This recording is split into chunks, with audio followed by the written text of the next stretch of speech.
You're fired. I was made a scapegoat for a mistake by a younger director and received notice of termination. Yet, the next day, when the chairman visited for an inspection with employees, he noticed something and asked the younger director, Seems my son isn't here? What? the absence of the chairman's son, who was supposed to work in the company, would soon dramatically change the situation. My name is Mike Adams, a 45-year-old employee. Told by my father to learn about society, I joined the current company. Mike, today, a younger employee is joining us, apparently the president's son, and will be appointed as a director. Is that so? This was whispered to me by Alex, a friendly colleague, 2 years younger than me. According to him, the president's son was to be appointed as a director today. Moreover, he's younger than Alex, and I thought he must be quite a capable person to be a director. But the following happened after that young director Tom finished his self-introduction. Your name? Mike Adams. Mike, I have a small favor to ask. Suddenly, he spoke to me, and before I knew it, he was asking me to buy coffee. Coffee.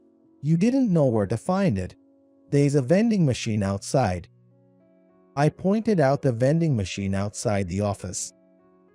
However, Tom shook his head.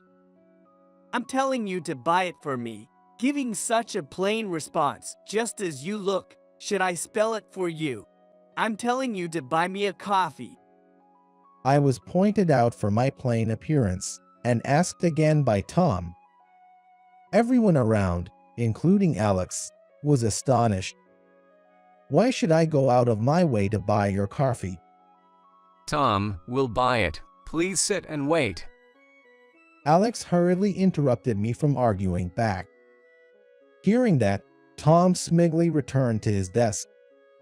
Let's hurry and buy it, Mike. I couldn't understand his actions.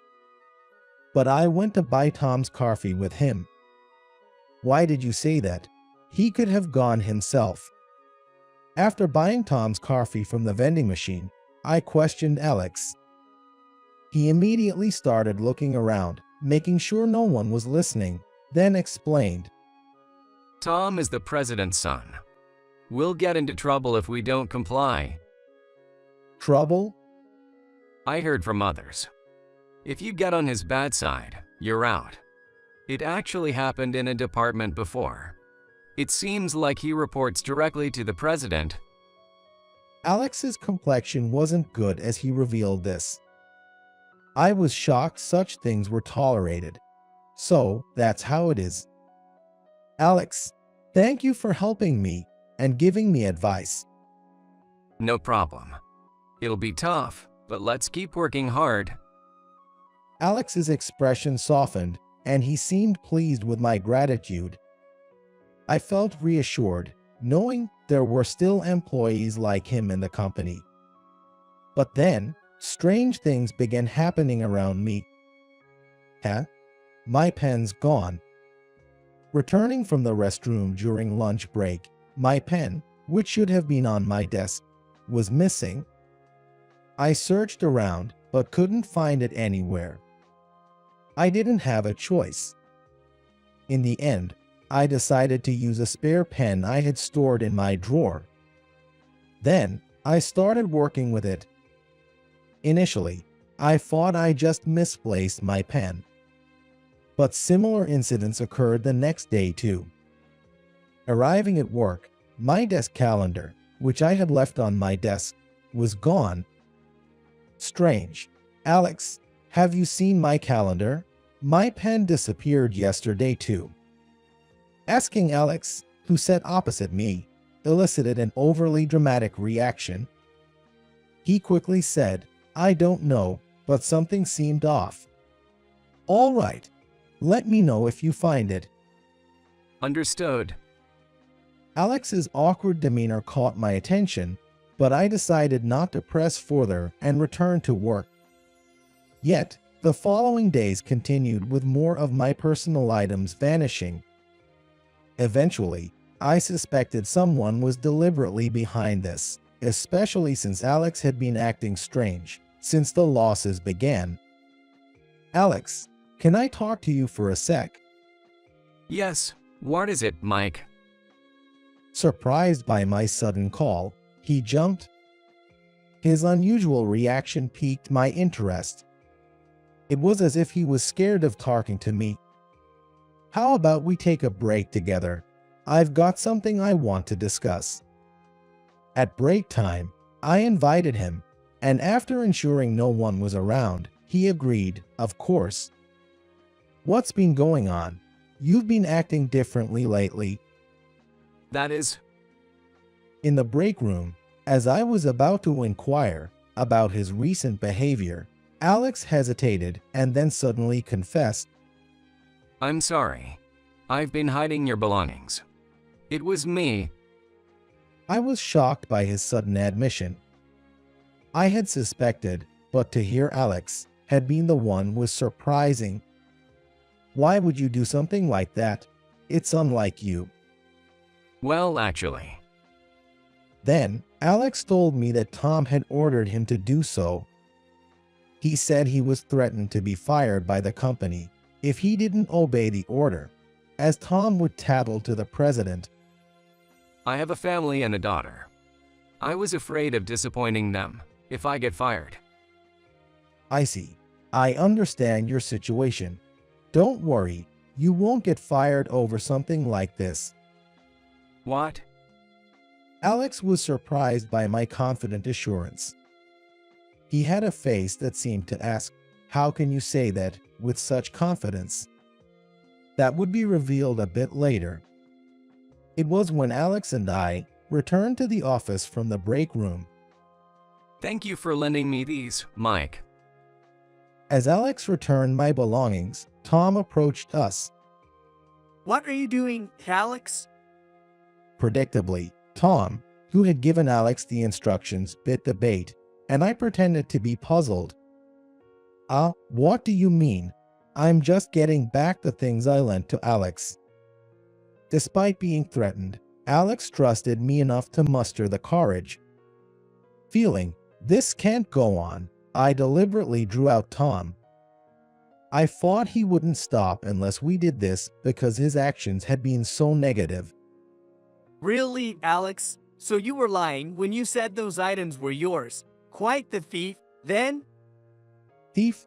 I've said, I lent them to him, and now I'm getting them back. Despite Tom's baseless accusation, I pointedly called him out. The grimace on his face indicated that my words had struck a nerve with him. Don't be fooled by appearances, but out of the conversation between me and Alex, in case you didn't know, I'm the president's son. You know what happens if you lie, right? Tom's attempt to intimidate me caused a stir among the nearby employees. Then, one employee hurriedly appeared before Tom. Tom, what are you doing here? The meeting time has long passed. Apparently, skipping an important meeting to be here, most employees were appalled by Tom's behavior.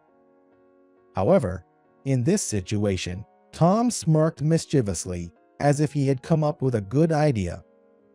I wasn't even aware there was a meeting. Seems like Mike failed to inform me. Tom tried to pin his mistake on me, causing me to frown involuntarily. Maybe he deliberately made a mistake intending to blame me. So, what are you going to do now? This meeting was to prepare for tomorrow's client visit. If I report to the top that you didn't inform me, Mike, it'll be your responsibility, and you'll be fired. No, Mike. Hearing Tom's words, as he said them with a loud laugh, Alex looked at me, his face filled with worry. But such concern was unnecessary. It's okay, Alex. I assured the anxious Alex and then fixed Tom with a sharp gaze. Me, fired. Before that happens, I'll gracefully leave this company, so no need for that. Is that so? Then you better leave the company quickly. Tom smiled contentedly upon hearing my words. I returned to my desk to gather my things. Mike, Alex called out as I finished packing and was about to leave the office, but I left without looking back. The office feels refreshed without that plain guy, right, Alex? The next day, Tom, looking at my empty desk and smirking, greeted Alex, who didn't share the sentiment. Alex's expression remained downcast. He came to work, believing in the last words I said to him, only to find I wasn't there. Well, let's prepare to welcome the client's chairman. With the client's inspection about to start, Tom left to begin preparations with the president. Weren't you missing from yesterday's meeting? Did something happen with the employee who resigned? Well, he didn't inform me about the meeting time. So after giving him a termination notice yesterday, he left, saving me the trouble. While waiting near the company entrance for the visiting chairman, Tom spoke to his father, the president. The president responded with a detached, "Is that so?" as if it concerned someone else. It seemed he wasn't much interested in anything beyond his own appraisal. Sorry to keep you waiting. I'm looking forward to today. Thank you for visiting our company. Please, this way, let me show you inside. The president and Tom escorted the client's chairman into the company. As they concluded the inspection, while discussing future matters, the chairman asked, By the way, I was expecting to see my son here. Have you seen him? Your son? Surprised by the sudden question from the client's chairman, Tom asked back. What? He didn't even mention that to you? Realizing from Tom's reaction, the client's chairman seemed resigned about his son not disclosing his identity. Then, tentatively, the president asked the client's chairman, Excuse me, but who is your son, if I may ask? Mike Adams. I was told he works in this department. But is he off today? The client's chairman is actually my father.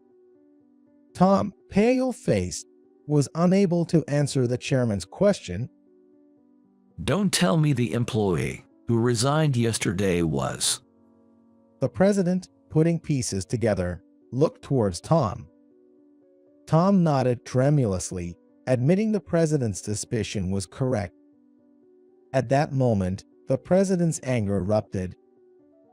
Idiot, bring him back right now. Bring him back? What are you saying now, Dad?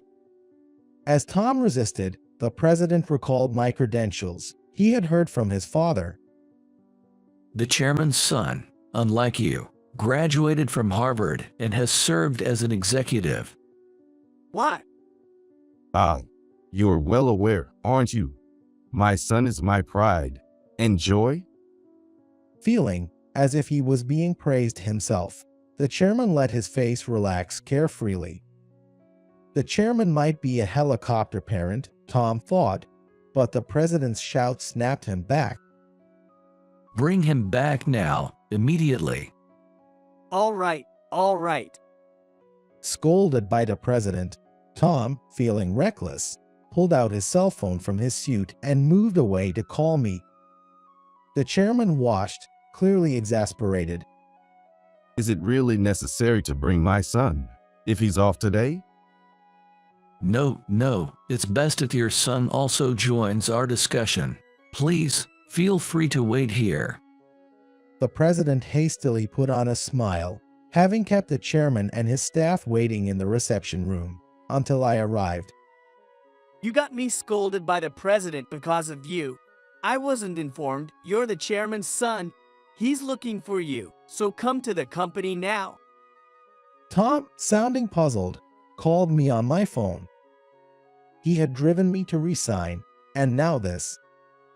I listened to Tom's words, but everything seemed to be going as planned. I knew my father was coming to inspect the company, so I had anticipated that Tom would find out who I really was, but it seemed like my father was still unaware that I had already resigned. Ready to push things further, I smirked, deciding to reveal everything myself. Understood. If my father's looking for me, I'll head over. Don't you dare mention resigning or anything unnecessary. Tom sounded desperate as he tried to pressure me, so I laughed mockingly. Well, let's see. It won't stay hidden forever, so I'm looking forward to discussing this with my father's involvement. Tom let out a frustrated sigh. After hanging up, I headed to the company where my father and the rest awaited. Arriving at the company and heading to the reception room, I saw my father, the president, and Tom. Ah, there you are. Were you off today? My father, oblivious to the situation, greeted me. I shook my head. I was ready to tell the truth. No, I wasn't off.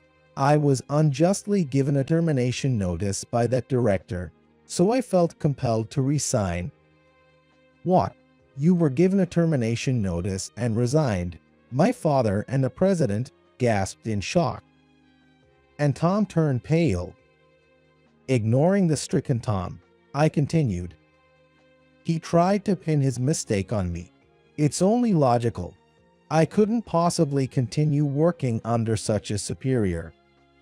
With a sigh, the previously astonished president spoke up.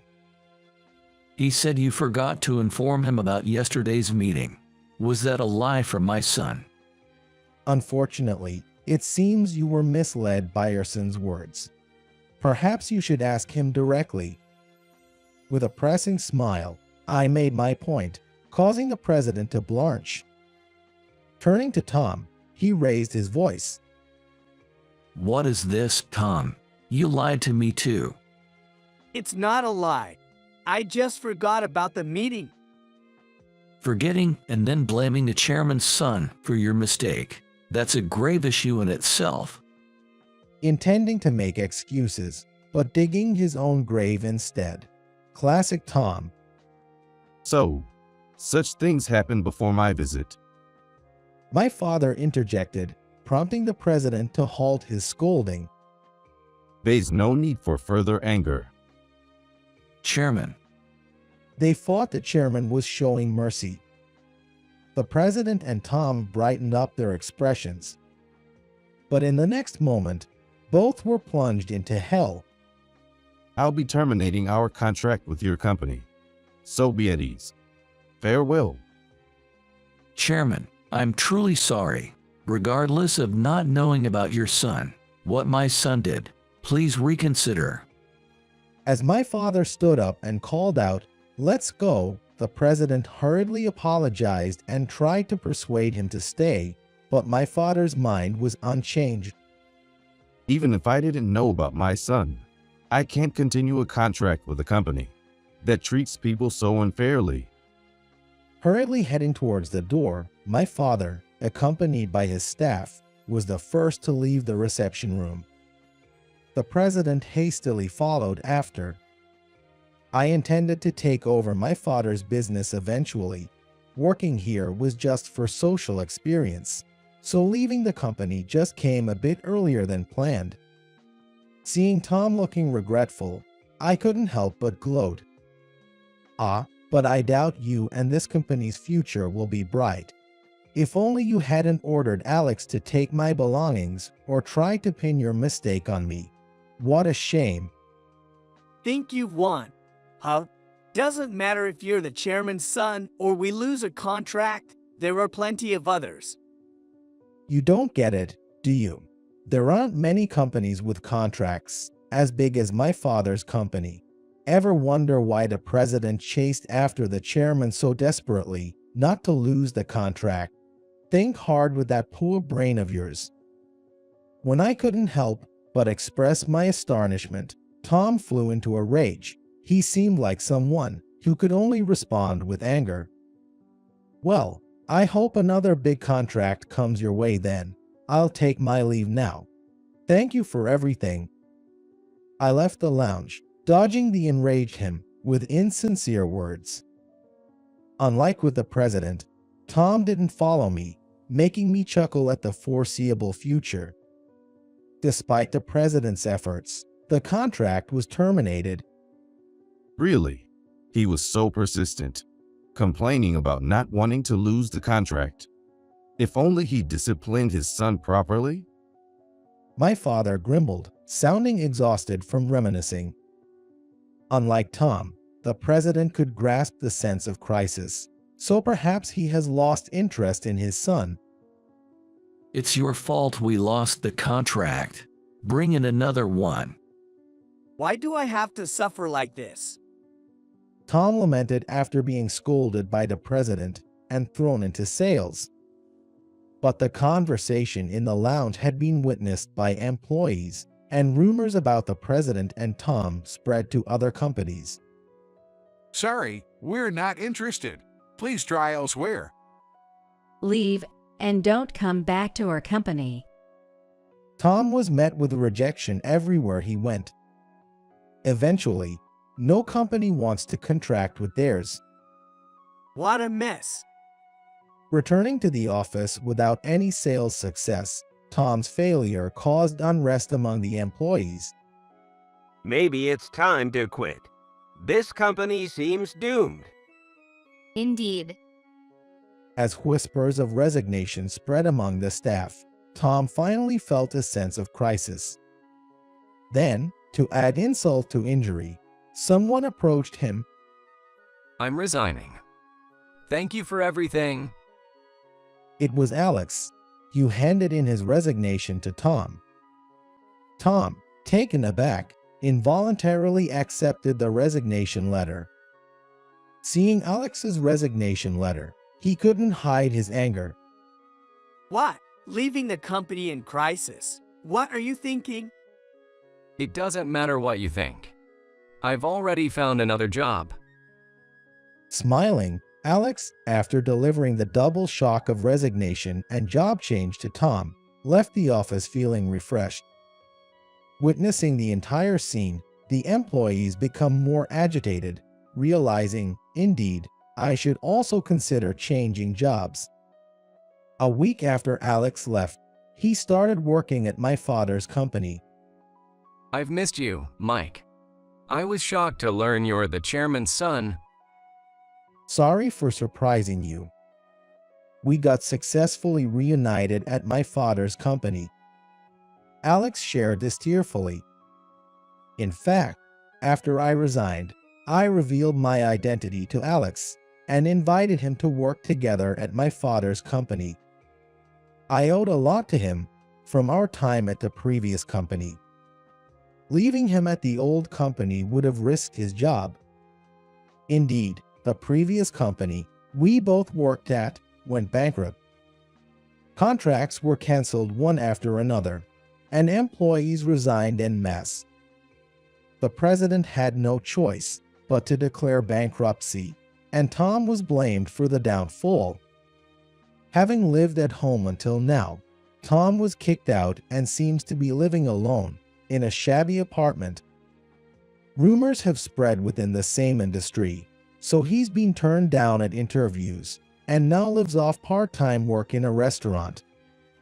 He's constantly scolded by younger part-timers there. I thought of dropping by with Alex to catch a glimpse of Tom's miserable face, if I feel like it. As for me, having gained sufficient social experience at the previous company, I was appointed vice president. Eventually, you'll take over for me. I'm counting on you to work even harder, my father said, hinting at the future responsibilities I would bear.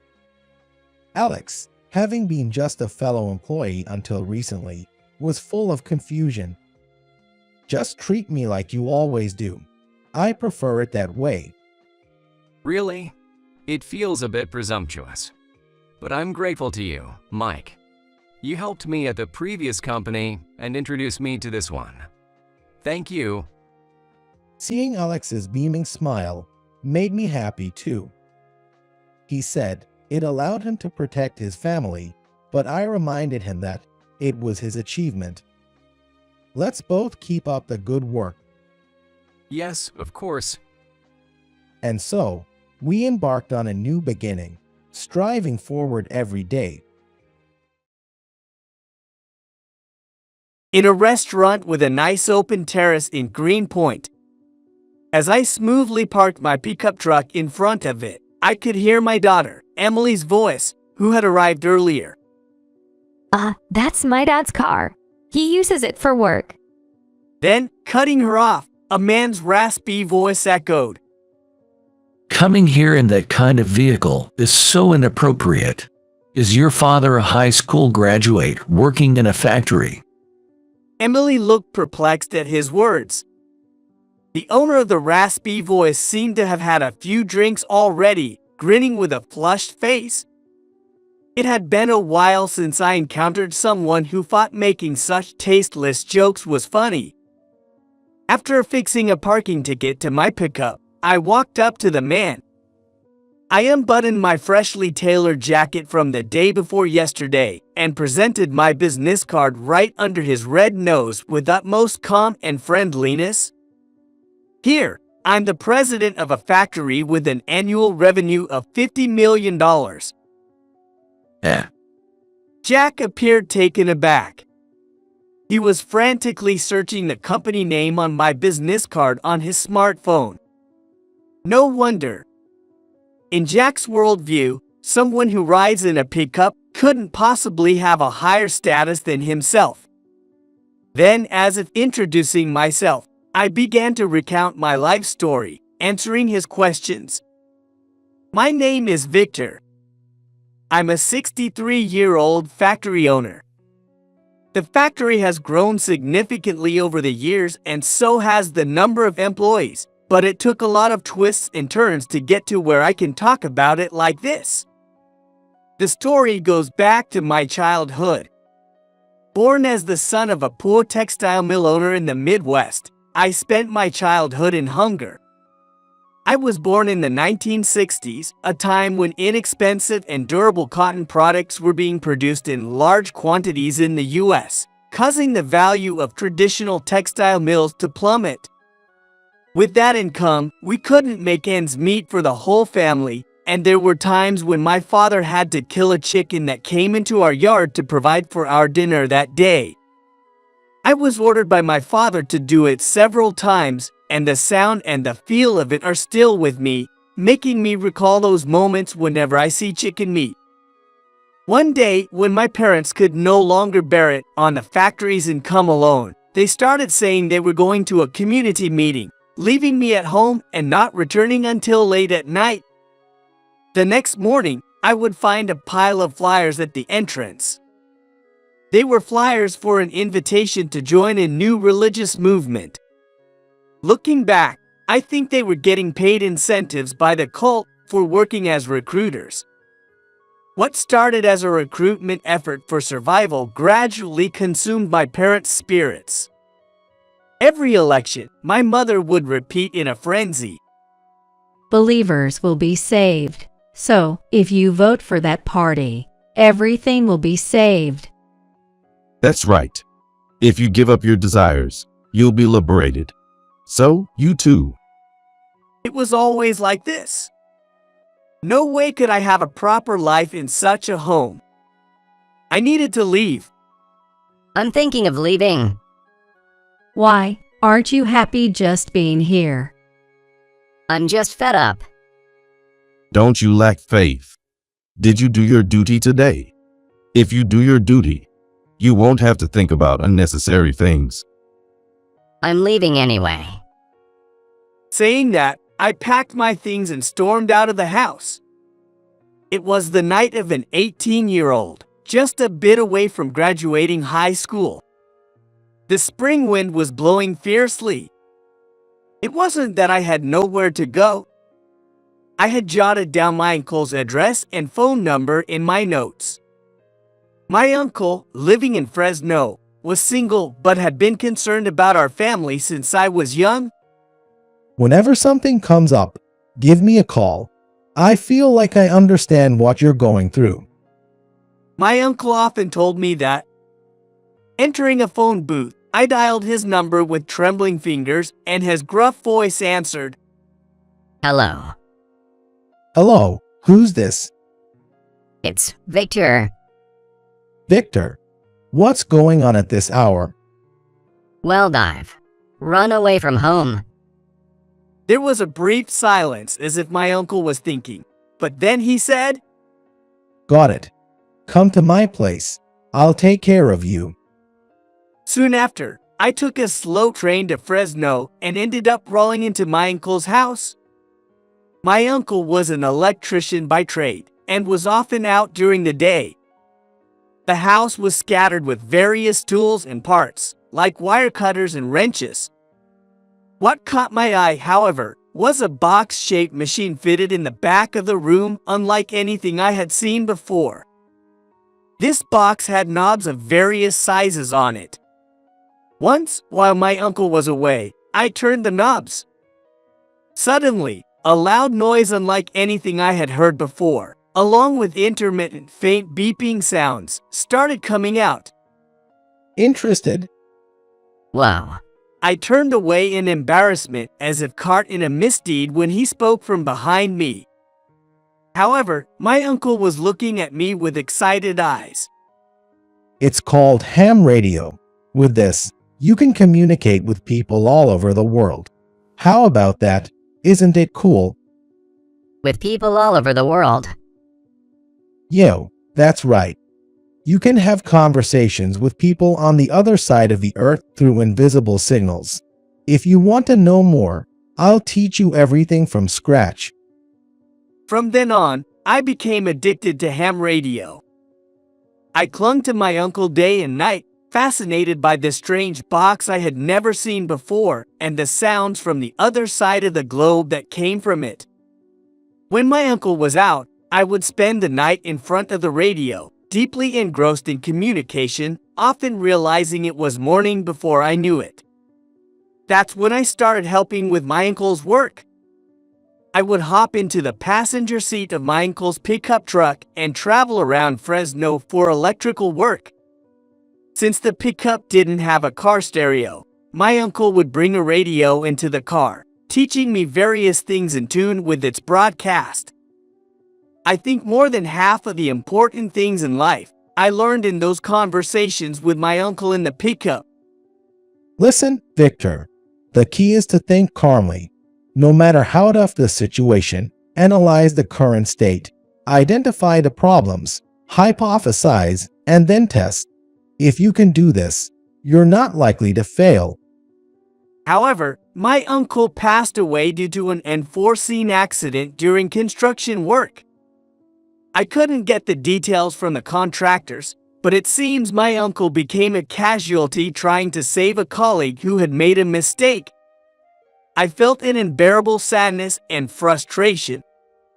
The irony of my uncle, who had dedicated his passion to his work as an electrician, dying because of electricity, was not lost on me. With no other relatives, I inherited my uncle's house and a pickup truck. This left me alone again. But it was different from when I had left my parents' house. I was now equipped with the skills and knowledge of an electrician that my uncle had taught me, and more importantly, a belief and love for my work. Finding a job wasn't hard. The semiconductor boom was happening at the time, and the United States electrical industry was still vibrant. I interviewed at several factories and was eagerly recruited by all for my demonstrated skills. Eventually, I got a job at one of the largest factories, a name familiar to anyone, though in hindsight, I think it was a mistake. Within a few months, I had adapted to the work itself. It was a simple task of inspecting parts carried by a conveyor belt, a no-brainer compared to electrical engineering work. However, the real problem lay elsewhere. It was the constant berating and physical punishment from the factory manager. Whenever he was in a bad mood, he frequently stopped the line and called me over. Victor, come here. Yes, What's with that attitude? You look bored with your work. Yes, I'm sorry. You probably think anyone can do this simple job. Don't get ahead of yourself. I'm the one employing you. You're still half-baked. Yes, I'm sorry. Sorry isn't enough. Show me with your actions, your actions. And with that, I'd receive a slap. On a good day, it would be 2, back and forth. This had become the routine. Yet, I was able to keep going because the pay was good. There was another reason I managed to continue working. It was meeting a woman who was in charge of the factory's accounting at the time. Her name was Ashley. Right after receiving a beating from the factory manager, Ashley would discreetly show concern for me and quietly offer me ointment where no one else could see. I always see what's happening. It must be hard. No, I'm used to it. Besides, the pay is good. I just think of it as including a bonus for the beatings. That's too harsh. Please don't overdo it. There was also a time when, after being slapped by the factory manager and bleeding from the mouth, Ashley gave me a handkerchief. Tucked inside the handkerchief was a note with her contact information, saying, "If there's anything I can do, please contact me anytime." Meeting Ashley certainly saved me in many ways. There's no doubt that she eased the feelings of gloom that had settled over me after my uncle's death. However, a decisive moment eventually arrived. Hey, who did this? One day, the factory manager stopped the line and yelled loudly enough for all the employees to hear. He is holding a significantly bent part in his hand.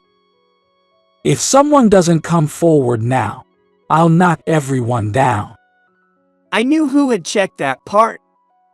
It was a new coworker next to me who, upon stealing a glance, was biting his lip, trembling. If I remained silent, everyone here would undoubtedly end up getting slapped. Thinking this, I instinctively raised my hand. It was me. What? I'm sorry. I overlooked it. Do you realize what you've done? Yes. I deeply apologize. The factory manager stood in front of me and slapped me across the face. Not satisfied with just that, he turned and delivered a knee strike to my midsection. I couldn't breathe, and as I squeezed my eyes shut, tears naturally started to flow. Oh, you're crying. Even now, you're trying to be the tragic hero. Though with that face, you're too ugly for it. With a look of triumph, the factory manager kicked me in the stomach with the tip of his shoe and walked away. That night, as I was cleaning up alone, Ashley stayed until the end. Good work. Good work. The factory manager is terrible, isn't he? He doesn't have to say things like that. It's okay. It would have taken more time if things continued that way. And we were already behind schedule. Actually, that wasn't your fault, was it, Victor? I fell silent. I saw Ken, who works next to you on the line, inspecting parts while staggering. Someone had to take responsibility. But you didn't have to take it upon yourself, Victor. It's okay. I won't be here much longer. What? Perhaps I was being reckless. But thinking about quitting was the truth. I'm thinking of leaving this company. There are more interesting things to do. I want to do what I love. Ashley was a woman who chose her words carefully. That sounds really good. I want you to do what you love. I believe in you, and you should too. But I'll miss you if you're gone. Saying that, Ashley looked down. If you'd like, why don't you quit with me? And we can start a new factory together. Her cheeks blushed. Even in the dimly lit factory, I could tell. If we could do that, I'd be so happy. And so, I decided to resign from the company with Ashley and start a new factory. In 1989, the year the Berlin Wall fell, Ashley and I got married. As an aside, the year after I left, an assault case occurred at the factory, and that factory manager was apparently arrested. It might have been a matter of time. Ashley and I launched a factory manufacturing semiconductor parts in 1990. I took on roles in sales and as a technician. Ashley handled all the accounting. However, initially, the business didn't go well. We barely made ends meet, primarily through electrical work I took on personally, rather than orders for parts. It wasn't surprising. The semiconductor industry was showing a declining trend. Considering the cost of assembly, it was impossible for a new small company to afford equipment for producing cutting-edge parts, so we specialized in technical expertise rather than production capacity, taking on manufacturing of parts. I never thought the skills I acquired in electrical work would come in handy in such a place. Whether it was because of that strategy or just luck, companies started to place orders, hearing that there are skilled craftsmen in that factory. It might have been the most fulfilling time of my life. Waking up early, going to the factory, and silently holding the soldering iron by myself. Or facing the machines that polish parts. Returning late at night, barely eating before falling asleep with Ashley. On rare days off, I glued myself to the amateur radio I inherited from my uncle. I think Ashley was incredibly accepting of such a husband. In the endlessly rotating days like a conveyor belt, Ashley and I had a daughter. It's a girl. Hey, what do you think we should name her? How about Emily after Ashley? Is it okay to name her after me? Yeah, I prefer that. Gus, we named our newborn daughter Emily. Emily was born healthy. But it was around this time, perhaps, Ashley's body began to harbor illness. Unfortunately, your wife's condition has reached stage 3. At this stage, surgery would likely be ineffective. Ashley had suddenly complained of severe abdominal pain while at work and was urgently hospitalized nearby. I rushed to the hospital upon hearing the news. I remember how the doctor's voice sounded unnervingly impersonal. The doctor informed me that Ashley had terminal pancreatic cancer. Can Ashley live? I can't say for certain. A 5-year survival rate for stage 3 pancreatic cancer patients is about 6 to 7%. Why does it have to be Ashley? The doctor didn't answer my question. Instead, he started writing something on the chart and began preparing for the next patient. I'm sorry for causing such a fuss. When went for a visit with little Emily, Ashley was lying in the hospital bed, shrinking in size, but still managing a smile. Wearing the hospital gown made the petite Ashley look even smaller. Don't apologize. You've done nothing wrong. But I still have today's accounting work for the factory left to do. Don't worry about it. It's okay. When a loved one falls ill, you realize the preciousness of everyday life. Ashley's illness made me realize how happy I had been. But why, of all people, did it have to be Ashley?